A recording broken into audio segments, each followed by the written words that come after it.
بسم اللہ الرحمن الرحیم. میں ہوں فیض چوہان، ایک چھوٹا سا ایکٹر ہوں. آج مجھے بات کرنی ہے ایک عظیم ہستی کے بارے میں، ایک عظیم انسان کے بارے میں، جو ایک عظیم انسان ہونے کے ساتھ ساتھ ایک عظیم ڈائریکٹر ہیں، عظیم رائٹر ہیں، عظیم ایکٹر ہیں، عظیم ماڈل ہیں، عظیم محسن ہیں.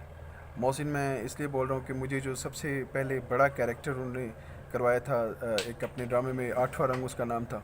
جی ہاں، میں بات کر رہا ہوں ظفر عباس کھچی صاحب کے بارے میں.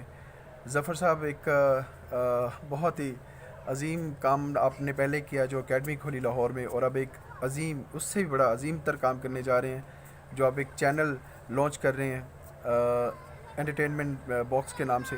بہت ہی مزے کا نام ہے آپ کے چینل کا. اللہ تعالیٰ آپ کو کامیاب کرے. اور یہ خوشخبری ہے ان آرٹسٹوں کے لیے، خاص طور پہ لاہور کے آرٹسٹوں کے لیے جو کام سے مایوس ہو چکے تھے، بیچارے گھر میں بیٹھے ہوئے ہیں، سینئر جونیئر سب نئے آنے والے، کہ یار وہ کام ہی کوئی نہیں یہاں پہ. تو ان کے لیے ایک پلیٹ فارم میسر ہوگا ظفر صاحب کی قیادت میں، اور انشاءاللہ یہ چینل بہت ہی کامیاب ہونے جا رہے ہیں، کیونکہ آرٹسٹ آپ کو بہت زیادہ مل جائیں گے، اور آپ کے اکیڈمی کے جو لوگ ہیں وہ مینیج ہو جائیں گے. تو آپ کو ڈھیروں مبارکبادیں آپ کو، جسے کہتے ہیں کہ بہت بہت آپ کو مبارک ہو، اور اللہ تعالیٰ آپ کو کامیاب کرے. ہم سب آپ کے ساتھ ہیں. Thank you very much.